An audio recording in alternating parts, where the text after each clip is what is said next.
and we can't. Right. State and local government have a lot more influence than we do, much more. And I have watched us give state and local government billions, and they gladly take the money, and nothing changes. Because a lot of folks, their home is their biggest investment. And they don't want affordable housing nearby.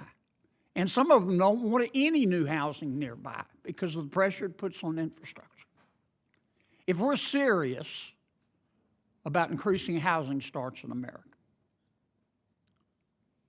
and I doubt this will happen because I don't think we in Washington have the oranges to do it. But we would turn to every state and say, look, we expect you to increase housing starts every year by 3%. Could be 2, could be 4, 3%. How you do it is your business. If you don't do it, we're going to cut by 1.5% all of the federal aid that we give to you, across the board. If you exceed the 3%, we'll give you an extra 1.5%. Canada's in the process of looking at this. Now you will see many in state and local governments have an epiphany. And they will get started looking at their zoning standards, looking at the set-asides and the setbacks, and have an honest conversation with their people. What do you think? Thank you, Senator Kennedy. So appreciate our time together, and thank you for your thoughtfulness and your ingenuity and thought. You know, incentives do a lot. I know playing in the NFL, you always wanted to get incentives in your contract. So does a stick. Yes. Stick does a lot, Yeah, too. it does.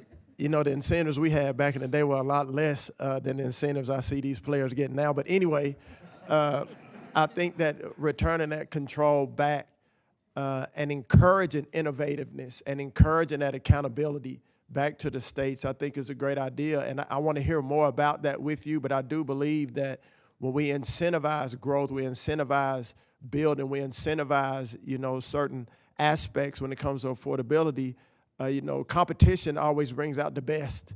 And so I look forward to hearing more and working with you on that. Hey everyone, welcome back to the channel. Today, we're diving into a conversation between Senator John Kennedy and HUD nominee Scott Turner. They discuss one of the hottest topics in America, affordable housing.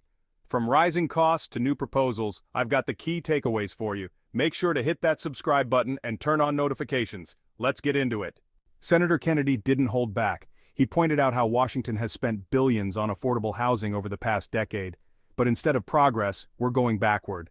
10 years ago, the average first-time homebuyer was 28. Today it's 38. Meanwhile, home prices have skyrocketed.